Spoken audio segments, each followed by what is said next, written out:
नमस्कार, बहुत बहुत स्वागत आपका आनंद टीवी पर। मैं हूं आपके साथ पारुल। स्पॉटलाइट देख रहे हैं आप और आज बात करेंगे सवालों के घेरे में नागरिकता। इलाहाबाद हाईकोर्ट की लखनऊ पीठ ने कांग्रेस सांसद राहुल गांधी की दोहरी नागरिकता के मुद्दे पर केंद्रीय मंत्रालय से 10 दिन में जानकारी देने को कहा है। राहुल गांधी के पास ब्रिटेन की भी नागरिकता होने का आरोप है। 2 जजों की खंडपीठ ने यह आदेश कर्नाटक के सामाजिक कार्यकर्ता एस विघ्नेश शिशिर की याचिका पर दिया।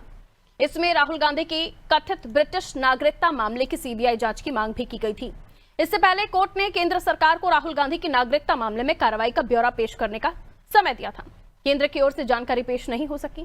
केंद्र के अधिवक्ता ने इसके लिए और समय देने का आग्रह किया है। इस पर कोर्ट ने उन्हें जानकारी पेश करने को 10 दिन का समय और दिया है। आपको भी बता दें, ये याचिका इस दावे के आधार पर दाखिल हुई थी कि राहुल गांधी भारत के बजाय ब्रिटेन के नागरिक हैं। ऐसे में ये संविधान के अनुच्छेद 84A के तहत चुनाव लड़ने को अयोग्य थे। कोर्ट ने बीते जुलाई में राहुल गांधी के सांसद के रूप में चुनाव को चुनौती देने वाली जनहित याचिका को याचिकाकर्ता द्वारा वापस लेने पर खारिज कर दिया था। साथ ही कोर्ट ने याचिका को नागरिकता कानून 1955 के प्रावधानों के तहत समुचित प्राधिकारी को अप्रोच करने के लिए छूट भी दी थी।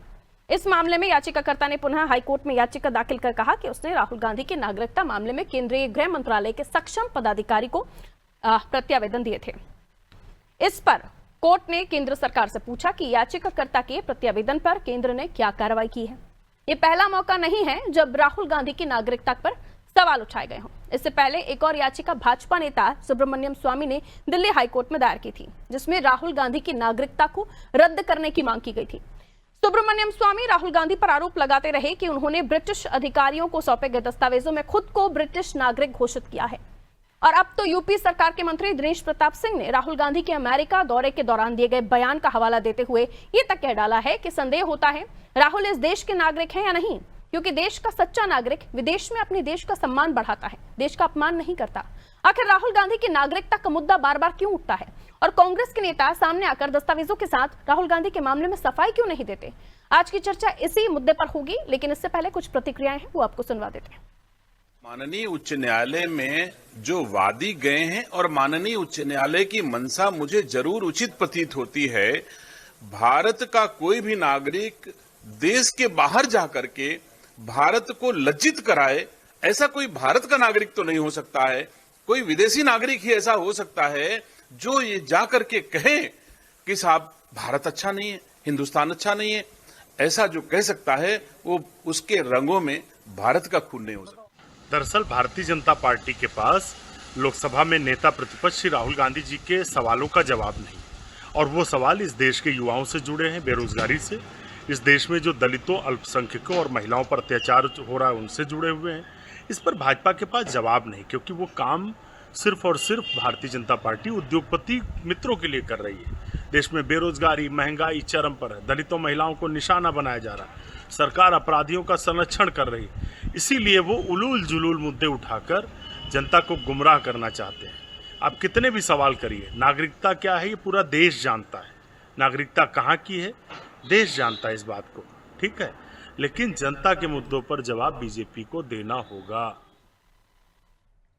तो कांग्रेस कह रही है जनता के मुद्दों पर बीजेपी को जवाब देना होगा। वहीं कोर्ट की तरफ से 10 दिन का समय दिया गया है, जिसमें राहुल गांधी की नागरिकता को स्पष्ट करने की बात कही गई है। लेकिन मामला अभी का नहीं है। 2019 में भी इस मामले को हमने उठते देखा था, इस पर भी कार्रवाई की बात कही जा रही थी, लेकिन अब फिर से इस मामले को उठता हुआ देख रहे हैं और इस पर यह भी टिप्पणी आ रही है, क्योंकि हाल ही में राहुल गांधी ने अमेरिका के बोस्टन में जो टिप्पणी दी थी चुनाव आयोग को लेकर, उसके बाद से जो दिनेश प्रताप जी को आप सुन रहे थे, उन्होंने साफ तौर पर कहा कि देश का नागरिक दूसरे देश में जाकर देश के बारे में इस तरह से बातें नहीं कर सकता। आइए मिलते हैं मेहमानों से, उसके बाद हम चर्चा की शुरुआत करेंगे उन्हीं के साथ। शिव सिंह भारती जी जुड़ रहे हैं भारतीय जनता पार्टी से, बहुत स्वागत सर। शान खान जी जुड़ रहे हैं हमारे साथ कांग्रेस से, बहुत स्वागत सर। और साथ ही हमारे साथ आलोक त्रिपाठी जी जुड़े हुए वरिष्ठ पत्रकार हैं, आप बहुत स्वागत करती हूँ। सबसे पहले शिव सिंह भारती जी, आप ही के पास आती हूँ। जैसे कि मैंने जिक्र किया है 2019 में भी ये मामला उठा था और अब भी दोबारा कोर्ट की तरफ से 10 दिन का समय दिया गया है कि नागरिकता स्पष्ट करें। आखिर अगर इस बात में कोई संदेह है, क्योंकि सुब्रमण्यम स्वामी ने भी पहले इस मामले में याचिका दायर की थी, अगर इस मामले में किसी भी तरह की सत्यता है तो दस्तावेजों को लेकर क्यों नहीं कोर्ट जाते, या क्यों नहीं जवाब दिया जाता कि इस मामले में कोई सत्यता है भी या नहीं, या फिर यूं ही ये 2019 में भी इलेक्शन के समय मुद्दा उठा और अब दोबारा? सर नहीं, उस समय भी राहुल गांधी से जवाब मांगा गया था, उस समय भी राहुल गांधी जी की तरफ से कोई जवाब नहीं आया। उस समय भी अगर बोला तो प्रियंका गांधी जी ने बोला, जबकि वो वहां पर यूके की एक रजिस्टर्ड कंपनी बैकऑप्स है, उसमें वह सचिव पद पर रहे। उसमें मेंशन उन्होंने किया कि वो ब्रिटिश नागरिक है, उन्होंने नागरिकता को दर्शाया। तो जब उनसे जवाब मांगा गया तो उनको जवाब देना चाहिए था, उन्होंने नहीं दिया। प्रियंका गांधी ने बोला, और उस पर भी सवाल ये उठाते हैं कि बार बार ये कहेंगे नहीं वो तो भारत के नागरिक है, भारत के नागरिक है। और संदेह तो इस बात पे भी स्पष्ट हो जाता है कि जब वो कहीं विदेश की यात्रा पर जाते हैं तो विदेश की यात्रा पर हमेशा वो यही कहते हैं, यहाँ के लोकतंत्र जो कि पूरे विश्व में एक अच्छा लोकतंत्र भारत को माना गया है, जिसकी मिसाल पूरे विश्व में दी जाती है, उस पर तो चिन्ह लगा देते हैं। चुनाव आयोग पर तो चिन्ह लगा देते हैं। अब विदेश की धरती पर बैठ के चुनाव आयोग के बारे में अगर कहेंगे, चुनाव की प्रक्रिया जिस तरह से संपन्न होती है और उस प्रक्रिया को ही गता बता देंगे, तो किस प्रकार से ये देश के नागरिक, कोई देश का नागरिक तो नहीं कर सकता, वो भी नेता प्रतिपक्ष है। और नेता प्रतिपक्ष अगर कहीं कुछ बोलेंगे तो वह तो बात बहुत आगे तक जाएगी। और विदेश की धरती पर बोल रहे हैं, मीडिया वहां पर उसको मेंशन कर रही है। तो इस तरह से तो भारत के सर जो है चुकाने जैसा काम कर रहे हैं राहुल गांधी, उनको शर्म आनी चाहिए। और जहां तक नागरिकता की बात है, नागरिकता भी स्पष्ट करें। अगर बार बार ये प्रश्न उठ रहा है तो दिखा बताए ना कि वह उस कंपनी में रजिस्टर्ड थे, सचिव पद पर थे, निदेशक पद रहते हुए वो ब्रिटिश नागरिक, उन्होंने अपने आप को दर्शाया था कि नहीं दर्शाया था। ठीक है शान खान, ये पूरा मामला इसलिए भी उठ रहा है क्योंकि बैकअप्स लिमिटेड के डायरेक्टर के रूप में उन्होंने जब नागरिकता में लिखा तो ब्रिटिश लिखा नागरिकता की कॉलम में, इसलिए पूरा विवाद उठा। ये प्रूफ के तौर पर दिया जाता रहा है ये हवाला। क्या वाकई अगर ऐसा नहीं है तो कांग्रेस को भी इस मामले में दस्तावेज पेश नहीं कर देने चाहिए? देखिए पारुल जी, राहुल जी की नागरिकता पर प्रश्न उठाना बहुत ही तुच्छ प्रश्न है। ये मैं नहीं कह रहा हूं, 2019 में सर्वोच्च न्यायालय ने कहा कि ऐसी याचिका बहुत ही तुच्छ है, तो उस याचिका को खारिज कर दिया गया। हाल ही में इलाहाबाद उच्च न्यायालय के लखनऊ खंडपीठ ने अशोक पांडे एक अन्य भक्त जो भाजपा से प्रेरित थे, उनका राहुल जी की नागरिकता को लेकर न्यायालय में उनको महीने का काम 3 वर्ष तक के लिए उच्च न्यायालय में वकालत करने के लिए प्रतिबंधित कर दिया है। निश्चित रूप से जो लोग राहुल जी की नागरिकता पर उंगली उठाते हैं वो लोग अंग्रेजों के तलवे चाटों और वंशज है, और उनका उठाना है। जब न्यायालय में केंद्र से किसको लेकर निश्चित रूप से जो नागरिकता का विषय है, भारतीय संविधान में भाग 2 में अनुच्छेद 5 से लेकर अनुच्छेद 11 तक नागरिकता को लेकर वर्णन किया गया है। केंद्र सरकार को निश्चित रूप से न्यायालय को बताना चाहिए कि राहुल जी भारत के नागरिक है या नहीं। ये बात राहुल जी को कांग्रेस पार्टी को नहीं बतानी है, ये बात सरकार को बतानी है। यदि राहुल जी या कांग्रेस पार्टी कुछ कहेगी तो वो अधिकृत नहीं माना जाएगा, क्योंकि सरकार क्या कहती है वो अधिकृत माना जाएगा। इसीलिए भाजपाइयों से मेरा अनुरोध है कि वो बेशर्मी करना बंद कर दे और भाषा को अपने इस प्रकार की घटना करना बंद कर दे। अब जब न्यायालय में उत्तर मांगा है तो दूध कर दे तो पानी का पानी हो जाएगा। ठीक है, लेकिन जैसे कि मैंने हवाला दिया कि जो कंपनी जिसका नाम बताया जा रहा है बैकऑप्स लिमिटेड, इसके डायरेक्टर की नागरिकता के रूप में ब्रिटिश लिखा गया, तो इसको अगर ये कोट किया जा रहा है तो उस पर सफाई तो राहुल गांधी कांग्रेस को ही देनी पड़ेगी ना सर? जी देखिए पारुल जी, किसी भी निजी कंपनी के दस्तावेज पर एक बात लिखी हो, उस बात को आधार बनाकर किसी की भी नागरिकता को चुनौती नहीं दी जा सकती। ये मैं नहीं कह रहा हूं, ये सर्वोच्च न्यायालय में 2019 में राहुल जी की नागरिकता को लेकर याचिका उठाई गई थी, उसकी सुनवाई में कहा है। तो कोई भी निजी कंपनी है वो कुछ लिख देती है तो वो सही नहीं, क्योंकि उसके पीछे सरकारी आंकड़े क्या है, सरकारी डाटा क्या है, उसको देखा जाना चाहिए। ठीक है, मैं त्रिपाठी जी आपके पास आ रही हूँ। कई सारे ऐसे नाम हैं जिन्होंने दूर देश में जाकर, अलग अलग देशों में जाकर देश के बारे में अपनी प्रतिक्रिया दी है, लेकिन वहां पर भी आकर सरकार की आलोचना बनाम देश का अपमान, ये किसने किया, ये मैं दर्शकों के विवेक पर छोड़ती हूँ। आपसे मेरा सवाल ये है कि क्या अगर इस तरह का मामला बार बार उठ रहा है तो एक तो कांग्रेस को भी क्लियरिटी दे देनी चाहिए कि क्या है क्या नहीं है। दूसरी ओर कि 2019 से जब ये बात उठती रही तो क्या सरकार या फिर गृह मंत्रालय को भी इस बारे में स्पष्टता रखनी चाहिए, और क्योंकि दोबारा कोर्ट की तरफ से पूछ ही लिया गया ना 10 दिन का समय देकर कि इस मामले में स्थिति स्पष्ट करें। आप क्यों जो वोटर है या जनता है उसके जहन में ये चीजें डाली जा रही हैं या इस तरह का विवाद उठ रहा है, तो वो अपने माइंड में सस्पेंस रखे या फिर कंफ्यूजन रखे। आप क्या देखते हैं, ये मामला उठ रहा है और दिनेश प्रताप जी तो कह रहे हैं कि दूसरे देश में जाकर ये सब बोल रहे हैं, इससे भी प्रतीत होता है कि इस देश के नागरिक हैं भी या नहीं। सर जी पारुल, देखिए पहली 2 सवाल हो गए, एक तो नागरिकता, दूसरा जो दूसरे देश में जाकर के बयानबाजी करना। जी सर। तो दूसरे देश में जाकर के आप बुराई कर रहे हैं या यहाँ की कमियों के बारे में बता रहे हैं, उसको उजागर कर रहे हैं, वो एक अलग मामला हो गया। नागरिकता मामला एक अलग हो गया। और मुझे लगता है कि नागरिकता वाला जो मामला है ये बड़ा संवेदनशील मामला है, और 2019 से मामला चल रहा है, 25 आ गया, और सरकार को मुझे लगता है कि इस मामले में, और खासकर चूंकि वो तो विपक्ष के नेता है, तो सरकार को थोड़ा सा इस पे तत्परता दिखानी चाहिए थी। और सरकार के पास विदेश मंत्रालय भी है और विदेश जो वहां हमारे उच्चायुक्त बैठते हैं, अगर सरकार चाहती तो मुझे लगता है कि कब का उनके बारे में स्थिति स्पष्ट हो चुकी होती कि वो नागरिक है कि नहीं।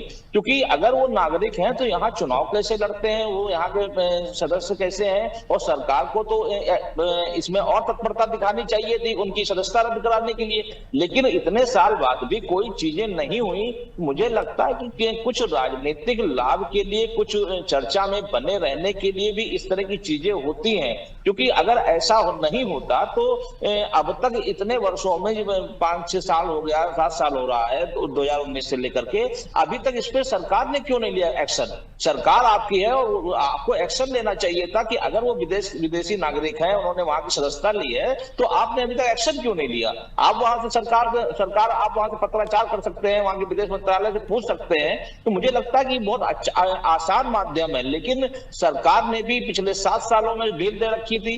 कोर्ट अब सख्त हो रहा है तो मुझे लग रहा है चीजें आ रही हैं। कांग्रेस ने भी अपना पक्ष नहीं रखा, 10 दिन का मौका दिया गया। तो ये मुझे लगता है कि कहीं ना कहीं राजनीतिक नफे नुकसान का खेल चल रहा है। और इस मामले में अगर सरकार या कांग्रेस दोनों ही संजीदा होती तो अब तक इस मामले का पटाक्षेप हो चुका होता। बिल्कुल। शिव सिंह भारती जी, क्या वाकई इसे लटकाया भटकाया अटकाया जा रहा है, क्योंकि लगातार 2019 से ये मामला उठता रहा है, और अगर ऐसा किसी भी तरह का कोई संदेह है तो वो अब तक चुनाव कैसे लड़ते आ रहे हैं। दूसरी बात, अगर इस तरह का कोई मामला है क्योंकि नेता प्रतिपक्ष, और दूसरी बात ये भी कहा जा रहा है कि इस पर तत्परता दिखाने की आवश्यकता है जो नहीं दिख रही। क्या वाकई इस पर कोई मामला क्रिएट करने की कोशिश की जा रही है, जैसे विपक्ष के आरोप हैं कि राजनीतिक प्रतिशोध की वजह से ये सब कुछ अटकाया भटकाया लटकाया जा रहा है। सर निश्चित तौर पर जैसे मैंने पहले वक्तव्य में कहा कि उनसे गृह मंत्रालय ने उनको नोटिस बाकायदा जारी किया था और उनसे जवाब भी मांगा था। उन्होंने उस पर कोई प्रतिक्रिया नहीं दी। उन्होंने प्रतिक्रिया दी तो अपने प्रवक्ताओं के द्वारा, अपने नेताओं के द्वारा, और उसको उन्होंने राजनीतिकरण करने का काम किया। जबकि अगर ऐसी कोई स्थिति है, उनसे पूछा जाए कि वो उस कंपनी में निदेशक थे कि नहीं थे, भले प्राइवेट कंपनी थी, निदेशक थे कि नहीं थे। दूसरी बात, उन्होंने उसमें ब्रिटिश नागरिकता को कॉलम में ब्रिटिश लिखा था कि नहीं लिखा था। तो अगर इस तरह की चीजें उन्होंने की थी तो उनको भी जवाब देना चाहिए। लेकिन राजनीतिकरण कौन कर रहा है? राजनीतिकरण तो कांग्रेस कर रही है और अपने नेता के द्वारा करा रही है। उसको लग रहा है कि हम इसको राजनीतिक टूल देंगे तो उससे मामला और बढ़ेगा और उनको फेम मिलेगा, क्योंकि वो हर कृत्य में उसको राजनीतिकरण उसका करना चाहते हैं। बात दूसरी ये है कि आप कहीं विदेश की धरती पर जाते हैं तो आप पूरे देश को रिप्रेजेंट करने जा रहे हो। आप वहां बैठकर कुछ भी उन जलूल बोलेंगे और उससे भारत की छवि अगर खराब हो रही होगी तो निश्चित तौर पर यहाँ पर बैठे लोग वह निश्चित तौर पर सच्चे गहरे में तो देखेंगे। और आप लोकतंत्र पर बोलेंगे, चुनाव आयोग पर बोलेंगे, अल्पसंख्यकों पर बोलेंगे, लेकिन जो मुद्दे हैं वास्तव में उन पर बोलने नहीं जाएंगे और बड़ी बेनाती से बोलते भी। तो निश्चित तौर पर मानिए कि अगर देश की छवि को बिगाड़ने का काम अगर कोई विदेश में जाके कर रहा है तो भारत की जनता उसको माफ नहीं करेगी। और जहां तक नागरिकता वाला विषय है उस पर सरकार भी संजीदा है और निश्चित तौर पर इनसे जवाब चाहेगी सरकार, उनसे जवाब लेके रहेगी। शिव सिंह भारती जी, ये भी पूछा जा रहा है क्योंकि दिनेश प्रताप जी ने जो कहा कि दूसरे देश में जाकर कोई ऐसा बयान देता है तो वो देश का नागरिक नहीं हो सकता, तो क्या वाकई ऐसा भी होता है कि अगर कोई दूसरे देश में जाकर अपनी बात रख रहा है तो वो देश की नागरिकता खो देगा या उसे नागरिक नहीं माना जाएगा? उस बयान पर आप क्या निश्चित तौर पे देखिए, जब हम देश की बात करते हैं तो हम कहीं ना कहीं देश से भावनाओं के साथ भी जुड़े रहते हैं। तो हम क्या बोल रहे हैं, हमें किस बात को कहाँ रखना है, किस बात का को कहाँ रखने से उसका प्रभाव पड़ेगा। मुझे नहीं लगता कि विदेश में मीडिया में बैठ कर वह क्या कर लेंगे। आप भारत जोड़ो यात्रा करते हैं, आप तमाम अभियान और आंदोलन करते हैं, उनमें अपने विषय को रखिए। आप जनता के बीच में जाइए, अगर आपको सरकार से नाराजगी है तो वहां पर आप विषय रखिए। आप विदेश में बैठकर इस तरह का वक्तव्य देंगे तो निश्चित तौर पर मैंने कहा कि नागरिकता चली जाएगी, लेकिन हाँ, अगर कोई इतना बड़ा नेता प्रतिपक्ष है, वो कोई सामान्य सांसद और विधायक नहीं है, वो अगर विदेश में जाकर इस तरह का कोई वक्तव्य दे रहे हैं तो निश्चित तौर पर मानिए। ठीक है, मैंने पहले ही कहा कि ऐसी पूरी लिस्ट है मेरे पास जिन्होंने देश के बारे में कभी ना कभी कुछ ना कुछ कहा है, लेकिन बात वही आ जाती है कि सरकार की आलोचना बनाम देश का अपमान। वापस आ रही हूँ आपके पास, आरिफ हबीब जी सपा से हमारे साथ जुड़ गए हैं। बहुत स्वागत करती हूँ आरिफ जी आपका अनादि टीवी पर। अब आप ही से सवाल है सर, क्या समाजवादी पार्टी राहुल गांधी की नागरिकता के मुद्दे को एक राजनीतिक साजिश मान रही है, या फिर जो उनका अंतर्राष्ट्रीय रुख है उसको गलत मानती है? आपको लगता है कि एक प्रोपेगेंडा क्रिएट करने की कोशिश की जा रही है, और अगर ऐसा है तो फिर आपका स्टैंड क्या है? क्या राहुल के साथ या फिर राहुल के खिलाफ, या अगर ऐसा कभी आपके पार्टी के नेताओं के साथ हो जाता है तो फिर क्या स्टैंड रहना चाहिए? जी आरिफ साहब, अनम्यूट कीजिएगा सर, आपका डिवाइस म्यूट है। चलिए अनम्यूट हो गया जी, कहें सर। मेरी आवाज आ रही है? जी कहें सर। सभी साथियों को मेरा नमस्कार। नमस्ते और सर। किसी अपरिहार्य कारणों से काफी दिन बाद एक साथ बैठना हुआ है, इसके लिए आपके चैनल को तहे दिल से स्वागत है आपका, कहें सर। देखो, भारत की विदेशी भूमि पर राहुल जी के बयान को लेकर के अकारण ही हल्ला मचाएगा। उन्होंने जो बातें संसद भवन में उठाई, जो बातें भारतीय मीडिया और अंतर्राष्ट्रीय मीडिया के जो प्रतिनिधि यहाँ रहते हैं, जिनके अखबार, जिनके चैनल उस खबरों को विदेशी धरती से पब्लिश करते हैं, वो पहले उठा चुके हैं। वही बातें उन्होंने अमेरिका में उठा लिया।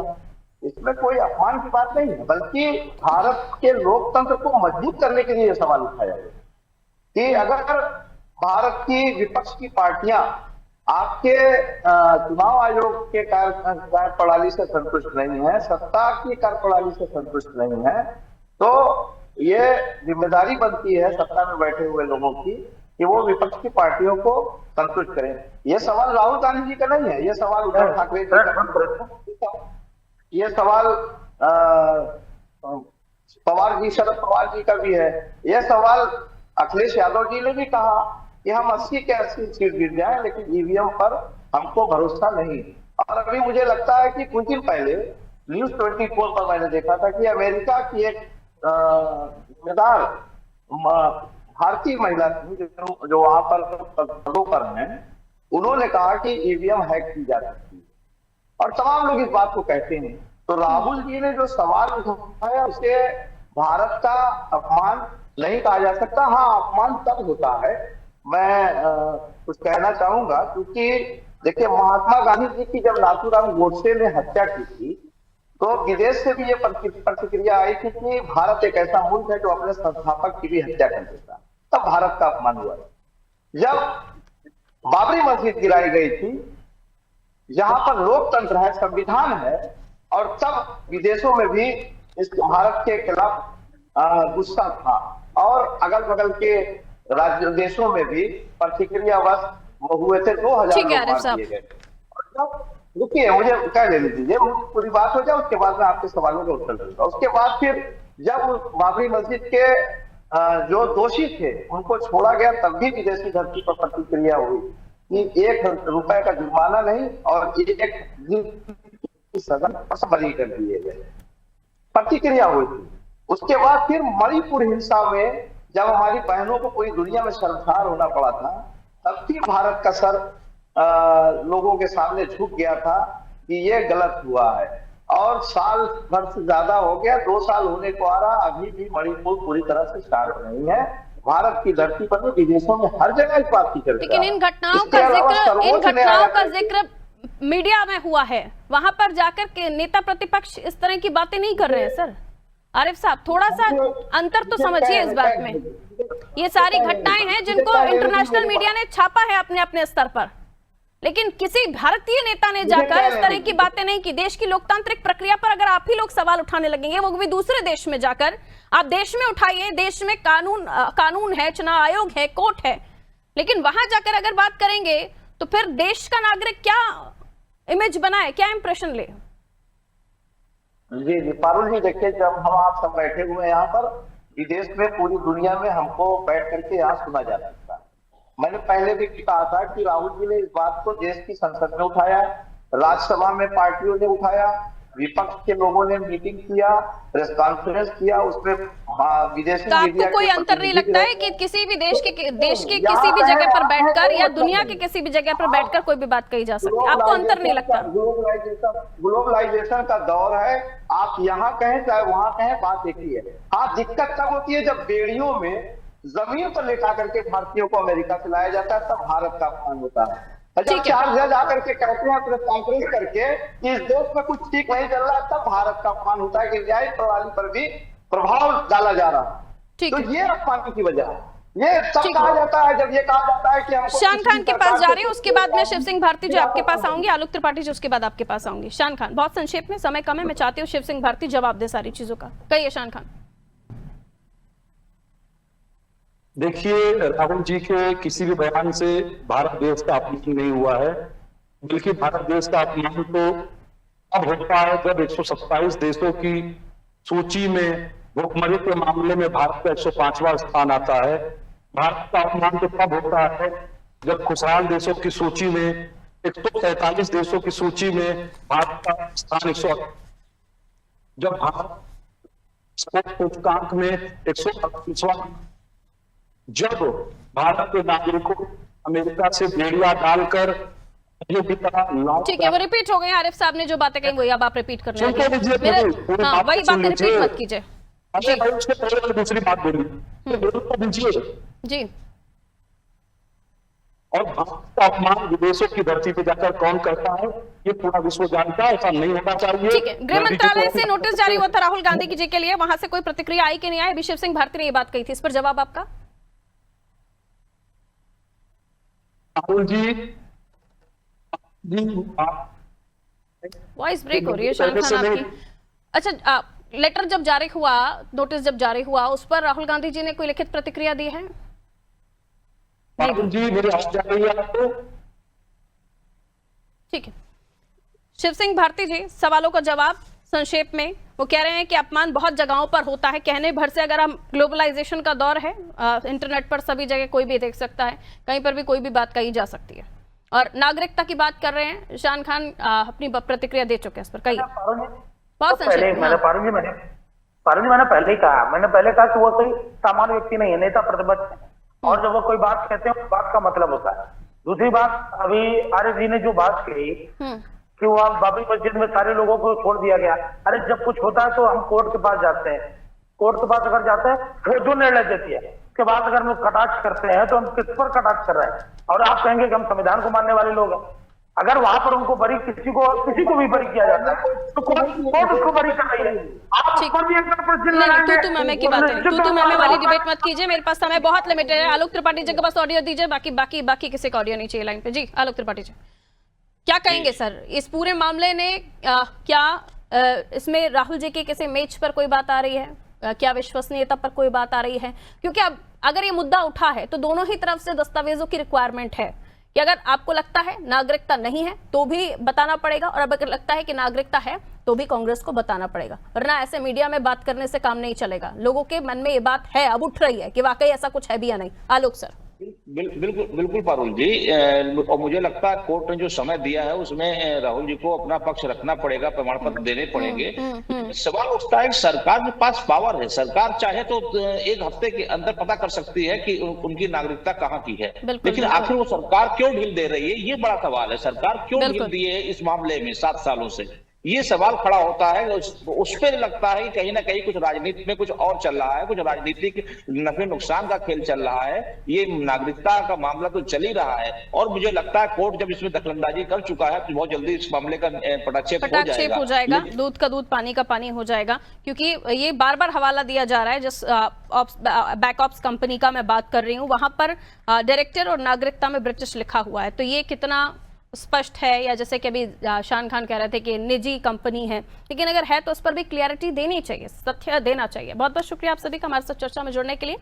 तो उत्तर प्रदेश की हम बात कर रहे थे, अमेरिका से निकली बात, जिसके बाद नागरिकता पर सवाल उठे, कोर्ट तक मामला पहुंचा पहले ही है, याचिका पर सुनवाई, जिसके बाद 10 दिन का समय सरकार को दिया गया है कि स्थिति स्पष्ट करें, राहुल गांधी की नागरिकता आखिर है क्या। और इसी पूरे मामले में दिनेश प्रताप सिंह ने भी कह दिया कि दूसरे देश में जो जाकर ये सब कहे वो देश का नागरिक नहीं हो सकता। हालांकि भावनात्मक तौर पर उन्होंने कहा होगा, लेकिन नागरिकता पर सवाल तो उठ गए हैं। अब स्पष्टता की जरूरत है, चाहे वो केंद्र सरकार भी दे, क्योंकि सरकार के पास तो पावर है, वो कहीं पर भी जानकारी हासिल कर सकती है, तो क्यों उसे लटकाया भटकाया जा रहा है। और अगर ऐसा नहीं है, बैकऑप्स लिमिटेड कंपनी में किसी तरह की ब्रिटिश नागरिकता नहीं लिखी हुई थी, तो उस पर भी कांग्रेस को सफाई दे देनी चाहिए। दूध का दूध पानी का पानी हो जाएगा। दीजिए इजाजत, नमस्ते।